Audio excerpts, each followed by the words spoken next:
Hey everyone, welcome back to Politics is Broken, Hey everyone, welcome back to Politics is Broken, the podcast that answers the big questions like, is anger politics finally over? And if it is, where do we send people who still want to yell on Facebook? We're talking about the shift in tone we've seen lately, from politicians running on rage to voters suddenly rewarding competence? Whoa. Weird, right? Yeah. This week we saw an MP jump parties in Canada, a Democratic Socialist win in New York City, and a federal budget that might have been written entirely by ChatGPT with a positive attitude problem. If politics has been an anger-based diet for the past decade, this week might be the first time the world reached for a salad. Welcome to Politics is Broken with Brittlestar and Lisa B. Canadian and global politics unspun. Are you sitting comfortably? Good. Then we'll begin. Well, hi there. My name's Brittlestar. My name's Lisa. And as the man said at the top of the show, welcome to Politics is Broken. How you doing, Lisa? I'm okay. How you doing? I'm doing all right. I'm coming out of a cold. You sound a little stuffed. I'm a little stuffed up. I'm way better now than I was. But I'm at the tail end of that where I think, every now and then I've got that gag reflex that I might just have to stop and hack up a lung, basically. But all my lungs have been hacked up, though. So I was, yes, this is a side story, but I ventured into the great United States of America. Traitor. I know, exactly. I went for work reasons, and I was asked to speak on a panel, but I will tell you I refused payment, which I feel dumb about now, but at the same time, I felt I didn't want to venture into the whole visa debacle of getting paid and being thrown to the ground and carted off with all sorts of pictures taken of you. Yeah, and carted off with like the worst of the worst, like daycare teachers and mothers and stuff like that. Yeah. So I went down to Atlanta and it was fascinating, but I spent most of the time, we can talk about that in a second, but I spent most of the time highly medicated, trying not to cough and sneeze. And cause it wasn't really, really bad then, but it was like, yeah, it's going to be a bad cold. That's starting. And I just have to get through it. So I spent all of 24 hours in the U.S. medicated, which I think I would advise anyone who's going to the U.S. currently. As one should be medicated. Be medicated. Yes. It's best. But I'll tell you, it was fascinating being in the U.S. Atlanta is, where I is a lovely city. It's really, really nice. Everyone was super lovely, super nice. What's interesting is that you would start to talk about politics stuff and ask how things are going. And people would do the sweep. They would do that thing when they turn their head to the right and left, like look around, like you're at a restaurant or something. Behind their back. Like, well, who's there? And they lean in and they go, things aren't that great here. Like it was that they were revealing a secret, which was fascinating to me. It's like, yeah, I'm aware. I'm highly aware. But no one mentioned Trump by name. I think out of fear? I think honest to God, I think literally out of who might be overhearing what them saying something bad about Trump. Yeah. No, I think obviously the big thing was that people didn't want to get it. They didn't want any, hassle, I think is the idea. They just want to get on with it. But I probably spoke to about 12 or so people who all did the sweep and then lean in and say, yeah, things aren't that good here, which was fascinating to me. Like they know we can see them, right? Like we see what's happening there. And well, what's weird to me is that there was one person I was with that was an American, and I was talking to another Canadian who was there at the same time, and we started talking about various political things were happening in the U.S. And the American was kind of startled and said, "Wow, you guys are crazy! Like a lot about this." But it was like they had just found out about what was going on now, which was from fascinating. 6 months ago or 9 months ago or whatever Yeah, like literally, this is nothing we were saying was groundbreaking. It was all just like, here's the current state of affairs in the U.S. And them kind of going, yeah, no, it does seem really bad, doesn't it? And it's like, yeah, it has been for a while. Yeah. Hate to break it to you. Crazy. Yeah. But I will tell you that going through, because I think one of the things that bothers me about travel to the U.S. currently from Canada is that there's honestly a concerted effort to make Canadians hate Americans and for Americans to hate Canadians or distrust at the very least. And I don't think there's anything that bears that out. Like when you go and you talk to people, you're like, nah, these people haven't really changed. There's an information system that's badly broken. Right. So it was fascinating in that regard. And then also getting across the border at Pearson Airport in Toronto, I had filled out the mobile passport control beforehand, stating what I was doing and how long I was going to be and all that kind of stuff. I don't think they don't even ask you that question. But all the pre-clearance stuff. Mm-hmm. So I showed my phone to the woman in customs and she directed me to a customs officer who said, "You're visiting the U.S. for business?" I went, "Yep." And he went, "Have a good visit." Oh, nice. And that was it. I'd be scared to give them my phone. I'd be like, well, my tactic was, I'm holding my phone up. Like, you can touch my phone. You could take it. And that way, that was kind of like the guy anyone doing that with their phone, you'd be like, why? What have you done with your phone? Yeah. Wash your hands. Wash your hands. I don't want to take your phone. Exactly. I don't know where your phone has been. Would you consider going to the U.S. at any time soon? No. No? No. Even for work? The work that I do does not require me to go to the U.S. But what if it did? No. It's a tough one, right? Well, it's easy for me to say because it's not an option, right? Well, exactly. I think it's one of those situations where I felt like prior to being asked to be on this panel and speak at this event, I was like, no, I don't need to go whatsoever. I need to go. And then it became evident during this ask, and it was for this event, I was like, if I don't do this, there's a chance that it'll be detrimental to me business-wise. Fair. And that's not good. No, that's not good. And I know it's a lot of work, but you should have taken the American money. Like, really. But you know what I had to do for the American money? You can apply for a temporary work visa, or work permit rather, which is a type of visa. And you can normally do it online for about $350. And it's pretty simple. You say, I'm going to speak. I'm going to do this for whatever X amount of days or a day or this hour or whatever. I'm getting paid this much money. And I'm leaving the country afterwards. I've been asked down by an American company. And it's pretty straightforward. The process now, whether because of the government shutdown in the U.S. or because of Trump, the process now, instead of filling it online, when you click the button, it says, please visit a U.S. consulate. Oh, no. that was a very Phoebe from Friends. Oh, no. I know. But that's when I was like, they're not remotely paying me enough to spend, to submit myself, to bend the knee at the U.S. consulate. I was like, no, that's not happening. No. I'll just go down. I won't get paid. I'll go down. I'll do my thing for the bare minimum requirements of what I need to get out of it.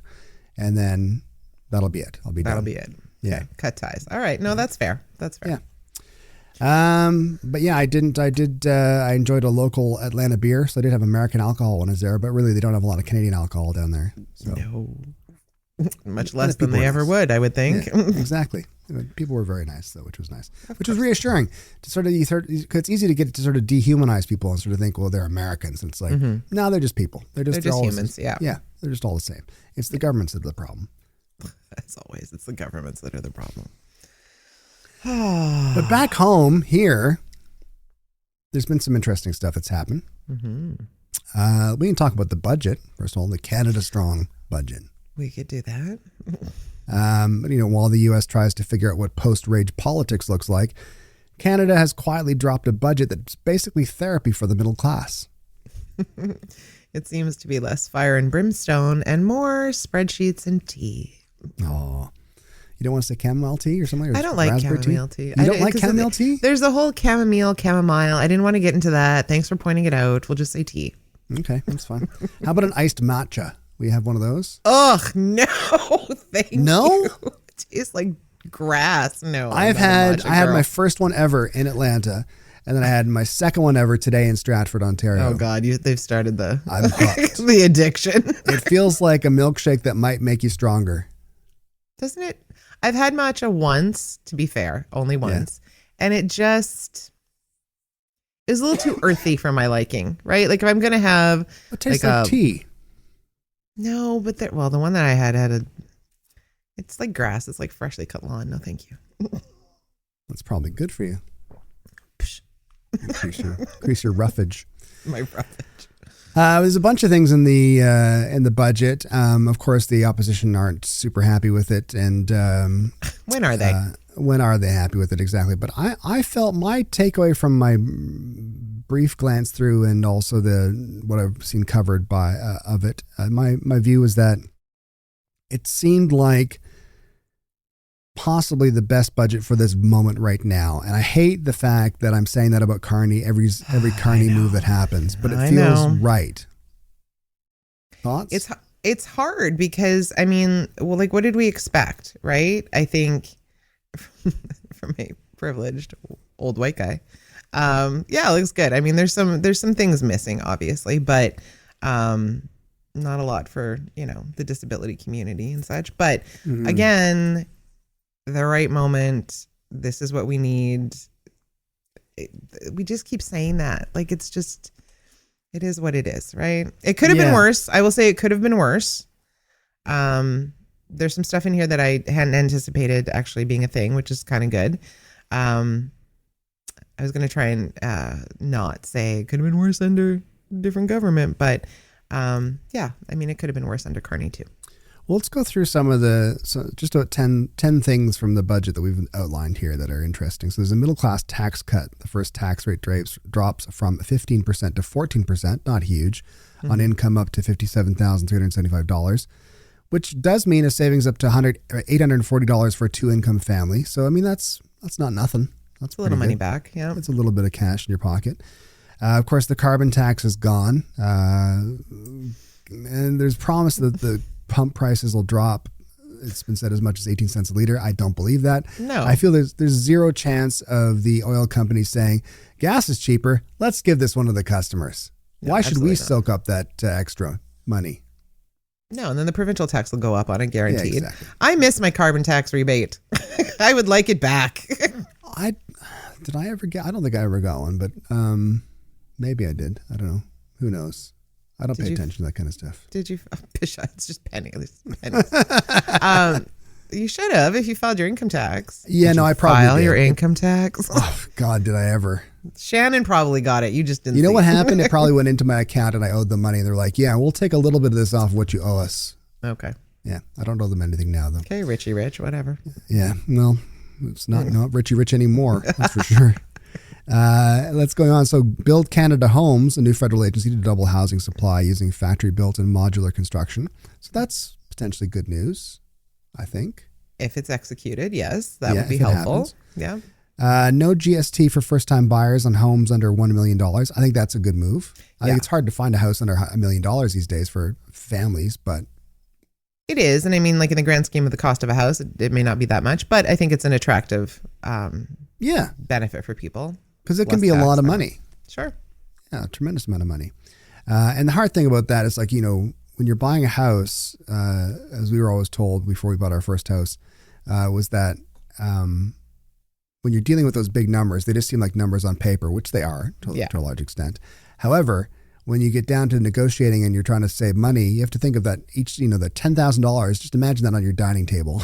I know, right? It's worth thinking about then. It's worth thinking about. Sorry, as someone from Alberta, is there provincial sales tax on homes too? I don't know. Because we don't have provincial sales tax, so I have no idea, right? Well, thanks for rubbing that in. Yeah, well, I'm aware that you don't have Oh, yeah. I'll take 13% over the shitstorm that's happening in Alberta. Thanks very much. Actually, you're right. I'm not interested in a trade anymore. Okay. Mm-hmm. Don't play that game with me. I'll win Doug every Ford's time. driving this bus perfectly, right into his tunnel. That's right. Ew. I didn't mean. Oh, it doesn't matter. I'm not even going to waste time. Just get next. Immigration adjusted, which is interesting. New permanent residents capped below 1% of population. Temporary residents reduced to under 5% by 2027. So slowing the flow of immigration. I guess the argument would be to make sure that housing and stuff and the infrastructure can Sustain. keep up with that. I mean, I understand that argument. I think it's not a bad argument. I did like the idea of 100 million population by 2030, but maybe that was just not feasible. Where are we going to put everybody? Where are we going to put everybody? Right? Exactly. Yeah. Need lots of those houses. Indigenous housing investment, which I thought was cool. 2.8 billion for urban, rural, and northern housing. 3 billion in new infrastructure investment targets. So that's good. I like that. I think that's a vastly underinvested portion of Canada is the Indigenous population. No, and I don't remember seeing that specific thing on previous budgets. I don't think so either. So, okay, maybe. So I'm okay with that. I'm good with that. Yeah. Automatic federal benefits. I like that a lot. Mm-hmm. I think that there's too many people who need those benefits who don't know how to access the benefits and don't know how to, and maybe don't even have the time to access those benefits to do what they need to do to get that. No, I agree. If you're a single mom or something or a single parent rather, and you're busy doing life, it's going to be a lot easier to get those payments and benefits brought to your attention automatically as opposed to going looking for them. Because I mean, you shouldn't really have to go look for them at all, though. You shouldn't. They always should have just been given, right? Like, I mean, obviously, like, you know, if we're talking about things like child tax credit, if you have a baby and you're, you know what I mean? Like, it should be an automatic, hey, welcome, you had a baby. Here, you're receiving your first, you know, payment on this date and time. Yeah. You shouldn't have to worry about all that. Yeah. Shouldn't be a treasure hunt. It shouldn't be like, oh, look what you found. Lucky you. You get the child tax benefit. We weren't going to give it to you, but you found us. Yeah. No, you found the baby bonus. Well, and that's, sorry, I just want to, I wonder too, though, if like the automated benefits, if that's at a reduction of public service. Because now there may not be those people to answer the calls on how to. Anyway, we'll just keep going through the list because it's not a perfect budget. Let's not pretend it is. No, but I mean that there is going to be costs. Like there's going to be, I was going to say sacrifices. It seems a bit dramatic, but that idea, there's going to be sacrifice. Collateral damage. Collateral damage in the aim of making things better in general. Cheaper travel East Coast. Confederation Bridge tolls down to $20. Atlantic Ferry fares cut 50%. Having been on the Confederation Bridge, $20 is a good deal. Well, not since I was a child, so I don't even know if we had to pay tolls back then. When you were a child? Yeah. I don't believe that. Okay.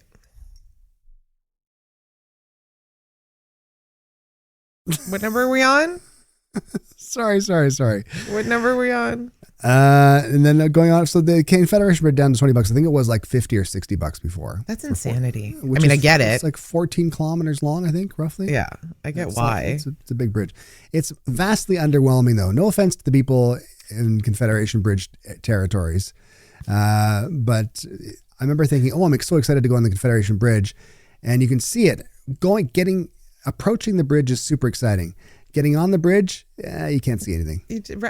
Yeah, it's a bridge. There's nothing to see. All you see is the car in front of you and the concrete walls and little glimpses every now and then of the Atlantic Ocean. But it's like any bridge, right? Like from far away in a postcard, fantastic. But when you're on it, you're focusing on not going off the bridge into the water. So, yeah. And then when the bridge was built, which I think was only less than 20 years ago when you were a child, apparently. That's right. Yeah. Yeah. It would just all look the same to a child like you crossing. Mm-hmm. Yeah. We'll move on from there. National School Food Program, permanent. Meals for up to 400,000 children yearly, saving families about $800 annually. I am so on board with that 1,000,000%. I love this one. I love this one. This one, I was actually surprised. I was worried that it wasn't going to make the cut. Especially prior to, you know, the budget, they're like, we're going to get rid of all the Trudeau programs and things like that. This makes me very happy. I'm glad that it's now permanent. Yeah, I think it's like anything. An army marches on its stomach. It's that saying, right? It's everyone does better when they're not hungry. Right. And it's even through when you're doing filming productions. One of the biggest considerations is craft services, making sure that you've got somewhere for people to eat snacks, making sure everyone stops for lunch and making sure everyone has a good breakfast to start with, because everyone does better. And the same thing applies for kids, obviously. It's like if they're fed, they're going to do better. Like when do you go to a work meeting where someone doesn't bring a snack, right? Yeah. Like, I mean, that's just, it's so, like, it's not even a consideration anymore. So the fact that we haven't done this in the past, and now we're finally recognizing the importance of having properly fed children is lovely. So I will give them a check mark. when I taught high school briefly for 6 months, I used to bring in granola bars. When a couple of kids, they'd said to me, so-and-so hasn't eaten anything. And I'd be like, oh God, that's awful. Like, no wonder they're in a pissy mood because they're just hungry. And it helped tremendously. And it's like, yeah, I'm all for that. Feed the kids. So for the 6 months you were a teacher, an educator, you provided out of pocket to your students. Yeah. Mm-hmm. Yeah. That's what teachers do. You're not going to get me to turn communist yet. That's why teachers need to be paid more. Well, I certainly did. I think I was paid $75 a day. But I wasn't an official teacher then. That's why they wanted me out. That's why the union sued me. Oh my God. Okay, we're not. Put your post-traumatic stress away. We're fine. I'm just saying you paid for granola bars to help children. That's all I'm saying. And the union tried to sue me and lost. Oh, okay. Yes. The last one we have was... I can't tell whose side the booze are on. Maybe from both sides, probably. No comment from the And finishing off here with a lean government push. And I don't know how to feel about this one. AI assisted savings plan cutting program spending growth from 8% under 1%. I don't know. I think it's good to use technology. I think it's good to do anything we can to make things more efficient. I get a little nervous. I don't like AI. I know it exists. Yeah. I know it's got uses. It is going to be the downfall of civilization. That's what I'm saying. I'm predicting it now, people. Don't think like that. Someone else will get to it first. Someone else will take it down before that. I'm sure there'll be a war before then. It's scary. So nearly 22 million Canadians will benefit from tax relief of up to $420 per person. $420. Thanks, did Trudeau. Elon Musk do this? Eliminating the consumer carbon price is expected to reduce gasoline prices. We'll see if that actually happens. I think it will. Build Canada Homes will mainstream modular, mass timber, and factory-built housing. I'm all for that. I think it was like a post-war initiative as well that worked really well. Certainly built up whole neighborhoods here in Stratford where it's like they're all post-war homes that just popped up like in 1945, 1950. Yeah. Of course, the Indigenous housing, $2.8 billion plus $3 billion for infrastructure investments, which is really good. I think it's really important to bring that part of Canada into the network of Canada. And then, of course, the British tolls cut again, which is just a nice little thing. Of course, the other thing that people were talking about was the tax cut on yachts. Did you read about that? I was on my yacht when I read about the tax cut for yacht. No, I didn't. So it's a tax that was on aircraft and vessels. Mm-hmm. And now the tax has been removed on vessels over a certain amount of money, I think. Actually, it used to be over $250,000. And now it's just off of it now, as far as I can remember. I may be wrong on that, but the gist of this is all that matters. Again, don't get your news from us. Not a lot of yachts in Berta.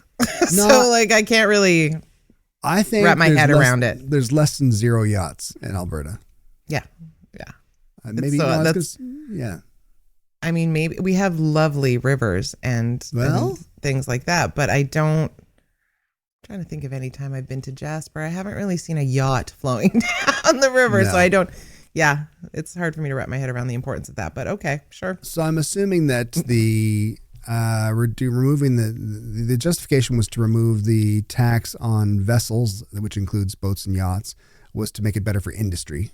However, of course, as part of that, if you're just super rich and want to buy a yacht, you're going to save some money. And if you want to take Confederation Bridge, you'll save $30 as well. There you go. So one of the concerns, of course, about the budget is that the Liberals don't have a majority government. So they're going to need some support to get it passed. And if they don't get it passed, it's going to essentially trigger an election, which everybody wants. Nobody wants that. Nobody. Absolutely nobody wants this election whatsoever. I think the only person that wants this election is Polyev, and I think Polyev doesn't even really want the election. He's thinking, I'm just going to get steamrolled again. Yeah, I don't think I honestly, nobody wants an election. We just went through it. It was traumatic for so many reasons. Yeah. I no, we can't do it. Is it a concern that it could? Sure. But I think this is one of those times when, I mean, I can't even include the CPC, but like the other parties really need to dig in and figure out what is in the best interest moving forward, considering where we are at politically and economically around the world, and look at, what this budget is doing. Again, right budget for the right time, maybe, and just swallow it down and let's move on. Wow.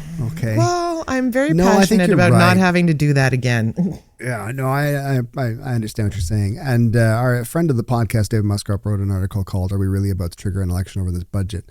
And basically says that he's not sold in the idea of the budget entirely, and he's not sold in the idea of the election, obviously, at the same time. So it's a bit of a game of chicken. Mm-hmm. As he said in the article here, gun to my head, as Musgrave's always saying. He's always leading with that as a sentence. As he's playing guitar, yeah. Oh, yeah, playing Chris Pratt's guitar. That's right. If I was a velociraptor, gun to my head, I'd wager that we won't have an election. It's too risky for everybody. And I agree with that entirely. I think that sentiment's accurate because, as our reactions told, nobody's interested in an election right now. Because it's too soon. It's such a waste of money. It's too soon. It's just too soon, I think, for everybody to have to go through that again. And it's not a concern about, who would get in power. Like at this point, I think it's pretty clear the CPC are on shaky ground. I just think it's a waste of time and energy when we have so many other things that we need to really be focusing on. And we need to understand that this budget is all whatever. It is what it is, whether you like it or don't like it. But the context of the budget was to focus on Canada. Right.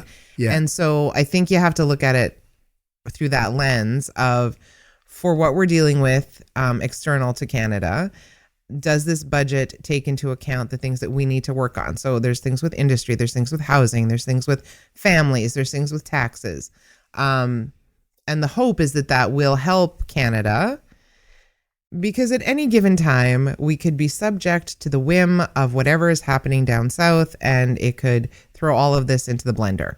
So how about we don't do that? Let's just focus on getting through the next little bit. Two things I wanted to bring up. One is the idea that if things change in the U.S., if circumstances change in the U.S., the administration changes for the better, I think all bets are off. I think then we're looking, then the election, whether that be in a year, with what's happening in the U.S. elections next year, or whatever happens. I think that when the situation changes there, it's a different scene. Like you said, it's possibly the right budget for the right time. The other thing it was really important, which we left out, was there was an ask, as it were, or a suggestion that Canada should be part of Eurovision, the song contest. Are you familiar with Eurovision? I have scrolled past Eurovision. I find it a little too frantic for my liking. It's a little Euro trash. Mm-hmm. For those of people who don't know, Eurovision is an annual singing competition, song competition more than singing competition. That is various nations in Europe, and then that includes places like Iceland and all that kind of stuff, and the UK, will submit their artists to perform songs that were written especially for Eurovision. There's an international panel of judges. They vote, and then there's a winner crowned at the end of the show. The show is, and I swear to God, is 12 hours long. Right. It is insanity. It's days. I remember living in the UK in 95 and being told about Eurovision, going, what the hell is this? And it's like, no. We're buying food. We're buying drinks. And we're all coming over to your place. We're going to watch Eurovision for 12 hours. And everyone did. That's what you did. How? I don't. It's so much. It is. And what's funny is that the music hasn't changed that much since 1995. I mean, now historically interesting is, of course, that's where ABBA got their break. Mm. They won Eurovision with Waterloo in 1972. Has it been going on that long? Yeah. like 68, 67, I think was the first one, maybe. Thanks, social medias, because I only learned about it like 3 years ago. So, yeah, no clue. If of all the things that Carney has done, Canada Strong, Build Canada Homes, all that kind of thing, that can all go to the wayside. If we get in Eurovision, he's got my vote locked for the next election. Why do we need to create more competition between countries? Can we not just all get along? But it's like, it's better than the Olympics, though, because it's the Olympics that I think is, well, I'm not a fan of the Olympics. But it's the idea is the same idea, is that it brings fellowship to globally to various nations, because everyone's supportive, everyone's cheering for everyone wants their country to win, but they're also cheering for other countries. It's like a 2004 rave is what it is. Like if you catch it like right at the... In 95, it was, what was her name? Something G. Ooh, just a little bit. Ooh, a little bit more. So that's where that comes. Okay, so, okay. See? So it makes stars is what you're saying. Because these unknowns until they... Eurovision is like the haute couture of the music industry. So not for everybody, but art. Not for everybody, not practical music, not songs you put on all the time, but occasionally something pokes through and you're like, yes. Oh, no. Famous Eurovision contestants, producer Owen has pulled up here, and I can't quite see it. But what? This isn't real. Celine Dion, who sang for Switzerland, I believe. Yeah. Olivia Newton-John, who would have been Australia. ABBA, there you go. Julio Iglesias, Engelbert Humperdinck. Oh, yeah. Bonnie Tyler. Oh my gosh! I mean, I'm gonna have to do some deep dives because I did not realize. I feel like I've been if we get into Eurovision, Politics is Broken is going to do a 12-hour stream.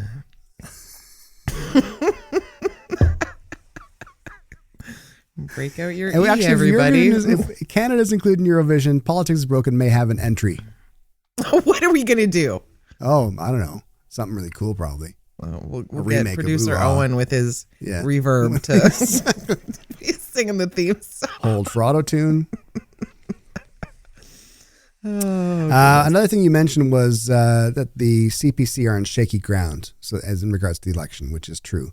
Mm-hmm. And one of the big reasons that that's evident is that former Conservative Deputy Speaker Chris d'Entremont from Nova Scotia officially joined the Liberals this week. He crossed the aisle.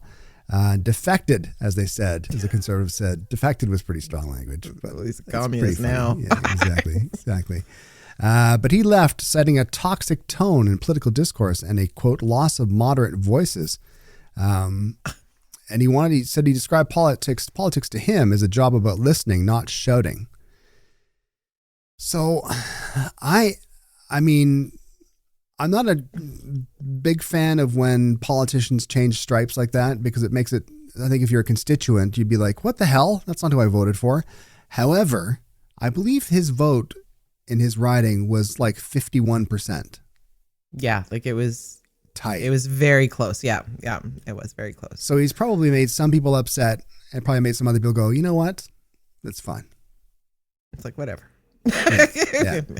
But of course, the word is, that there's also as many as 5 other Conservatives who are thinking about leaving the party. It like for me, this was big news for me. And I know there's the debate: should they or shouldn't they? Should they have to sit as independents? Should they, whatever? But like, and I made a video on this. I like Chris d'Entremont. That's how you say it. I liked him when he was deputy speaker because I just he had a presence and he was reasonable regardless of the party. I don't agree with everything that he has voted yes for or no for. Okay. Yeah. But the fact that you have sat as an MP at different stages of Conservative Party, I'm curious what happened between the last round and since this election, because we had Poilievre the last round and Chris was there, whatever.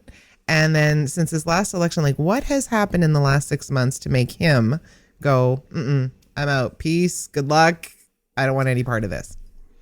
I mean, you're right. And you're totally right. But I think what's fascinating to me is the amount of times that politicians seem to be the last to react to things, which is maybe there's some benefits to that, maybe.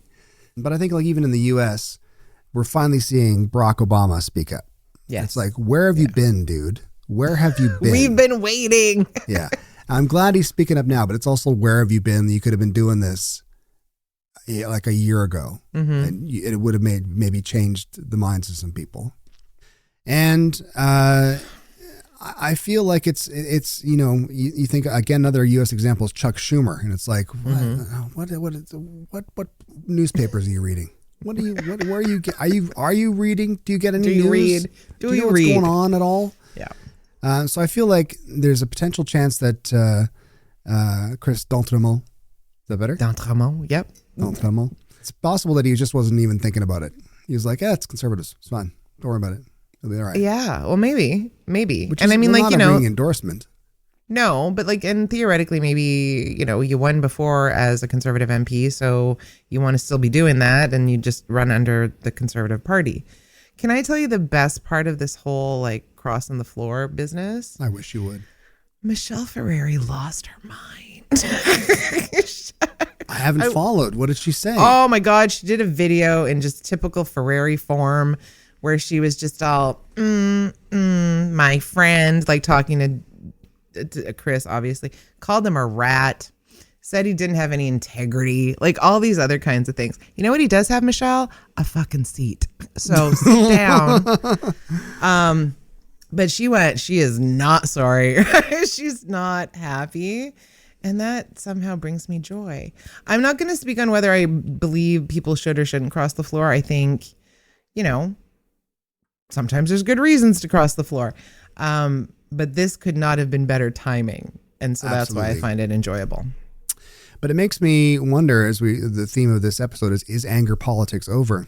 And speaking to, Michelle's reaction, and speaking to D'Entremont's comment of politics is the job about listening, not a shouting. Is it the penny kind of dropped on people now? It's like we can't be angry all the time. It's good to be angry at certain things. Sure. It's productive to be angry because you can be like, I'm angry about this.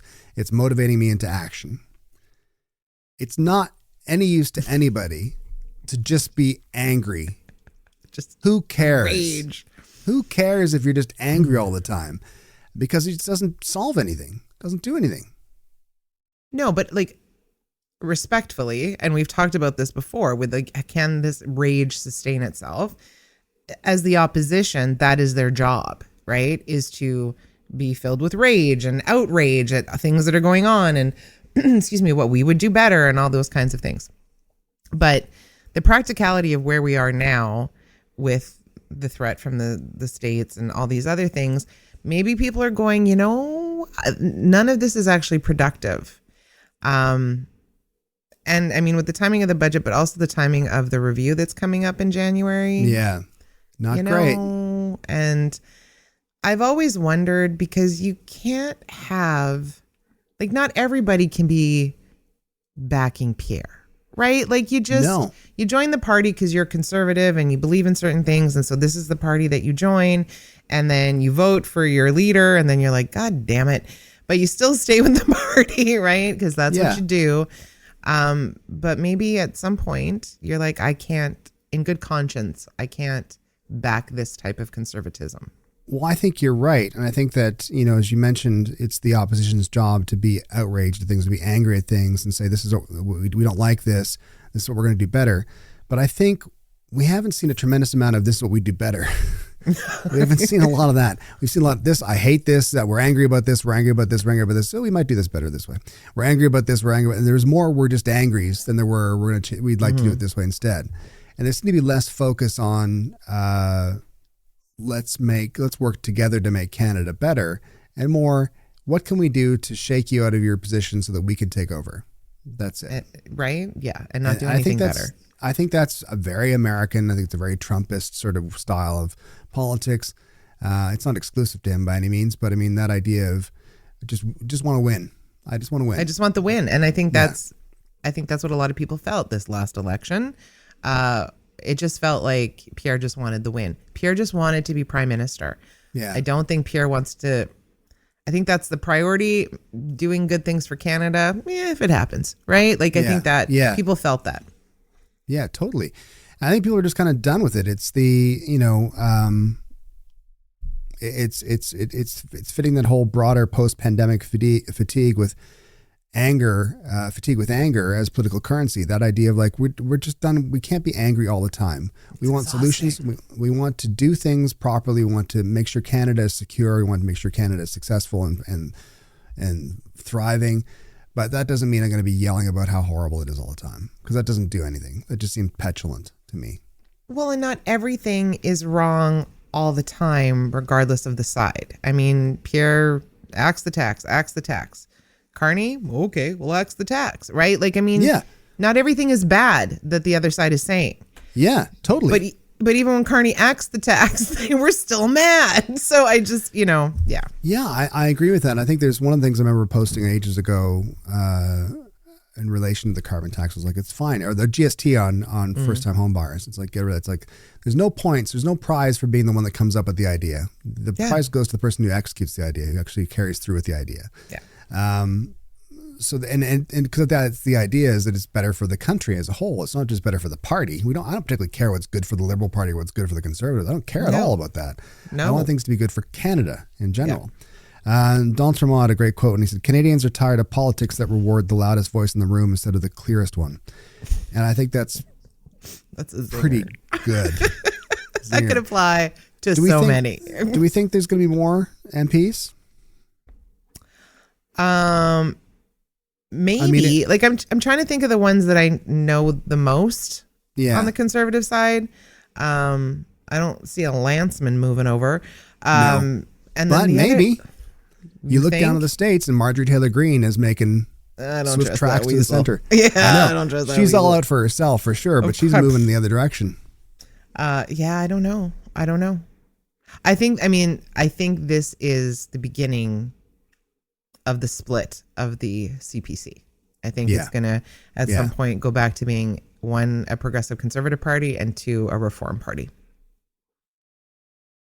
How will we tell the difference between the progressive conservatives and the liberals? The color of their ties. The color of their ties. That's about it. But then that would potentially give an opportunity for some of the liberals who may be more left to then decide where else they may want to be. Because the Liberal Party right now is just a mishmash of centrist, center right, center left, a little bit of left, I think, when I think of some specific ones. But again, I think like all of us, it's like, got to go with the best option at the time, right? And that's being a liberal right now. So yeah, totally. Let's move on to further into this theme of is anger politics over? So there's been a big push for a Wexit move, a separation of Alberta to separate from Canada, which I think is hard for me to say without laughing. Mm-hmm. Do I think Alberta has its own culture? Kinda. Within Canada, 1,000%. Absolutely, I do. Alberta in Canada is unlike any other part of Canada. I will give it that. Is it unlike any other part of the world? No. But it's where else beautiful. do you have truck nuts? Where else do you have truck nuts? But of course, there's been this Forever Canadian petition, which has been interesting, started in Alberta and gathered over, you corrected my notes here. How many signatures? 450. 450,000, 450 plus thousand signatures calling for constitutional protections for provincial sovereignty within Canada. Are you trying to say constitutional? Yes. Okay. Thank you. He's sick. Constitutional protections. Thank you for clarifying my English. There you go. I appreciate it. I was trying to say it like an Albertan. And I messed up. Pictures. Constitution National, you know? Yeah. I don't know why they have southern accents in Alberta, but maybe they do. It's an interesting thing. Tell me a little bit about it. You're in Alberta. Tell me about this Forever Canadian thing. Well, so we have separatists who believe that. Well, initially it was when the Blob was all like, we want to take over Canada. They wanted to be the 51st state, and then they didn't want to be the 51st state. They just thought that Alberta should be independent because we, of course, have our own culture, which is oil. And we fund the entirety of Canada because they don't understand how anything works. But so they were puffing their chests. And to be fair, there's a lot of old white men puffing their chests, saying they were best. I know, right? We're going to do this. And they had a big board about Alberta or becoming its own country, whatever the hell it was. But they didn't actually file the question. Mm-hmm. And they didn't file the question because they were waiting for my beloved premier to change the legislation to reduce the requirements, which would give you more time to get signatures and less signatures required. So they were waiting for that to change. But again, puffing up their chests. And the Right Honorable Thomas Lukaszuk, ex-deputy premier with a conservative party that no longer exists in Alberta, decided, fuck you, my words, not his, but I'm just going to file it. I'm going to file the question. Should Alberta remain in Canada? And got ahead of it, filed the question. The question was approved under the old requirements. Mm-hmm. There was 90 days to get 300, basically 300,000 signatures. Right. And so he garnered this movement. There were over 6,000 volunteers across Alberta. He got a rickety old RV and made his way around to small town Alberta. Anywhere you went, well, at least for me, anywhere you went where there was an event or, a farmer's market or anything, there was somebody there with the petition. And so they got the signatures. They provided it to the chief electoral officer. They are now going to review it, I think, end of December, maybe beginning of January. We'll have confirmation of whether there were enough signatures to put the question to referendum. It's not the goal to put the question to referendum because we would like our premier to say, Alberta is Canada, Canada is Alberta, leave it alone, everybody go back to doing something productive. But in the event that it does go, Forever Canadians question is the question that would be put to referendum. The separatists put forward their question after. It was flagged as potentially being not in line with the Constitution. So it's being reviewed by a judge right now. And I think the answer to their question, like whether it's approved, would be, I think, at the end of November. But it doesn't matter because according to the rules, you can only have one question on a similar topic. And so it's irrelevant at this point. That was a lot of conversation. Sorry. No, that was good. That was good. But beyond the fact that they making it technically able to go forward, the point's been taken, I think, to me. If you get 500,000 people to sign something, that's a lot of people in a province of 5 million people. Right. But just like anything, right, you have the other side saying, oh, they only got 400 and some thousand signatures. It's like, yeah, that's all. That's a lot. We got more than what we needed to get, number one, but they will, like, there's, regardless, they're just going to knock it down. They're saying that, Forever Canadians saying they don't want it to go to referendum, but it's right here in the question. And it's like, yeah, it's part of the form from Elections Alberta, right? Like there's just all this stuff. My belief was Forever Canadian, and this is the other thing I just have to take an aside. So a lot of the, bobbleheads in Alberta, the separatist bobbleheads were like, thanks Forever Canadian for doing the work for us. And it's like, that's given like, I didn't want to go out with you anyway vibes. Like it's just, it's so weird to me. Yeah. But theoretically, the question brings it to referendum, which both sides wanted. So really the separatists should have just signed the petition to get it to referendum quicker. And then you can vote however you want to vote, but they didn't see it that way.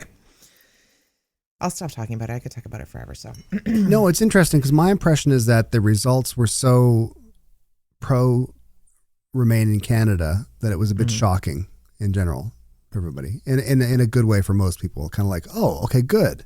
Mm-hmm. Is that good take? Yeah. Like I think, on the day that it was supposed to be dropped off and there'd been hints of like, did we or didn't we hit the target? Like I woke up a little nervous. I'm not going to lie. Cause it's a big undertaking. Right. Yeah. And this province is so spread out. Did we hit everybody? Did, I say we, I'm not part of it. I just believe in it. And so when the number came out, the unofficial number, I was like, holy shit. Like, Yeah. all those little grandma volunteers, all those people, who took their weekends to go and stand somewhere and be berated some of the time. It wasn't pleasant for everybody. They did it. And yeah, because it was a positive thing. It wasn't a negative, like, should we separate? It was, should we stay? And people enjoyed that. Yeah, I think that's great. I think that also sticks with our theme of this idea that people are tired of anger politics. People are tired of complaining and they want to make things better. They agree with them on that aspect. They want to make things better, but they're actively engaged in trying to make things better, as opposed to let's tear things down and hopefully make something better when we rebuild it. Maybe, fingers crossed. Someone else can do it. I think like, you're always going to have that core group that their identity is anger, right? Yeah. Well, it's easy to be angry. Sure. It's easy to point fingers at everybody. Yeah. It's just easy to be angry at things because it doesn't require any accountability or responsibility. It's like, I'm angry. Nope. Yeah. I don't have any better ideas. I'm just angry. And also it's super simple to say, let's just tear things down. Let's start again.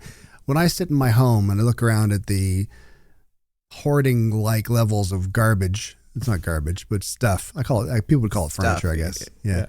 Yeah. Mementos, children's art, that type of thing. No, I'm just kidding. I look around, I think to myself, you know what? We should just throw everything out. And it's like, no, that's not what you want to do. You want to just put the effort in and make it better. It doesn't fix the problem. Exactly. It doesn't fix the problem. Yeah. Exactly. And more in keeping with the is anger politics over, of course, what happened in the U.S. just briefly, talking about the elections on November 4th, flipping 3 governorships and expanding control in New York, Atlanta, and Phoenix. I credit the switchover in Atlanta to my presence. To your 24 hours there. Yeah. I think I made such an impression on the people of Atlanta. They were like, you know what we need? We need to get a little more socialist, but not too much. Not like Lisa levels. No. Just like Stewart levels. Social light. Yep. Social light. Exactly. Spelled Lite. Exactly. Turnout. This is interesting. This is really interesting to me. Mm-hmm. Voter turnout fell in culture war districts, which is interesting. So that means the people who were right into the whole culture war garbage just were like, didn't show. Yeah. Just didn't show up, which is phenomenal to me. Because it's exhausting. A poll found that 63% of voters were tired of chaos in politics, which was up 12 points since 2022. And Trump's influence has been said by numerous people is waning as key allies quietly pivot to post-Trump strategies. So people are starting to move into that era now of like, okay, well, this guy's not going to be around forever, which I think for a good period of time, not that long ago, meaning like a month ago, everyone was like, it'll never end. Yeah. This is it. We're just stuck in this. We're going to be angry about everything all the time and then talk about how great everything is. Because we felt like we were in it forever. Like, yes, days or months and months or years. Yeah, it's interesting. It's pleasantly surprised.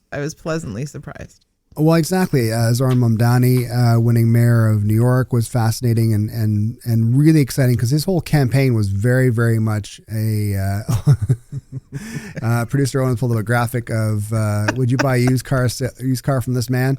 One is a picture of Polyev, the other one's from Zoran Mamdani. And I'd pick Zoran, I think.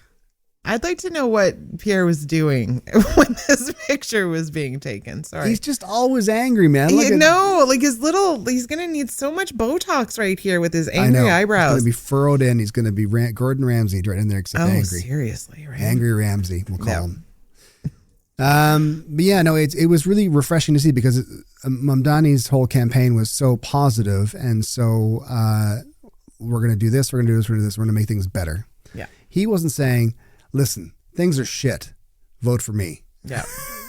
Or that guy's shit, vote for me. Or that guy's shit, vote for me, exactly. Yeah. Which on the counter side, of course, Cuomo's whole campaign was essentially saying, like Ted Cruz saying that Mamdani was a communist jihadist. Yeah.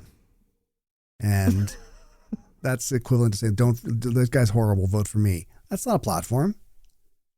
But it's Ted Cruz. Oh my God. Like, come on, man. I was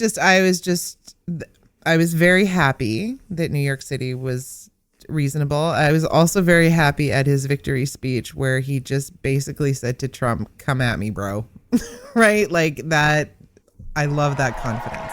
I loved it. Yeah, that's So Donald Trump, since I know you're watching, I have 4 words for you. Turn the volume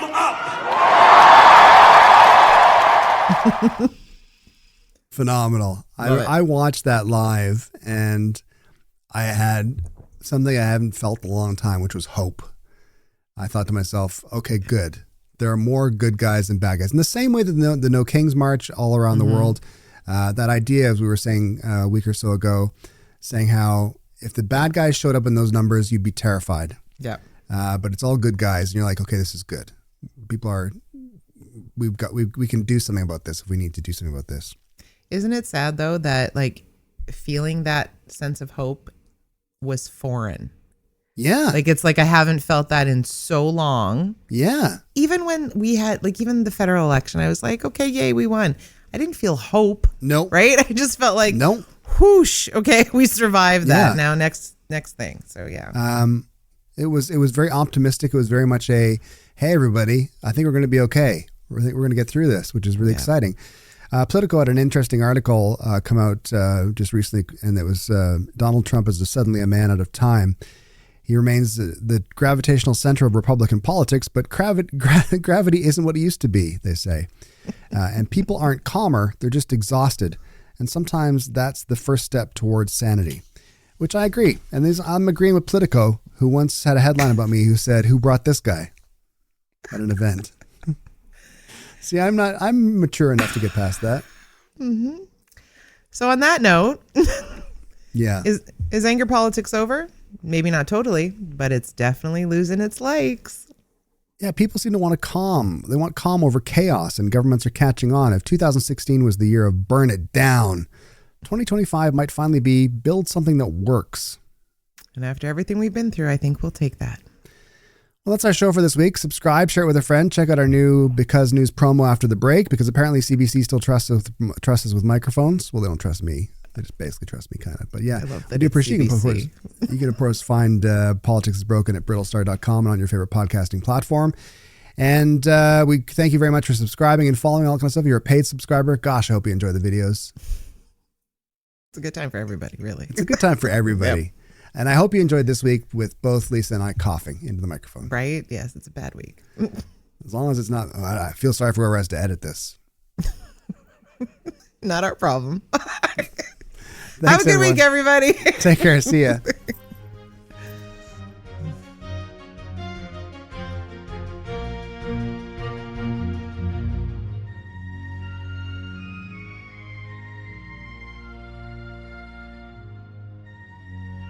You've been listening to Politics is Broken with Brittlestar and Lisa B. The audio version of this podcast is produced by Owen Reynolds for the Podcast is Broken Network. Remember to like, follow, subscribe, and comment.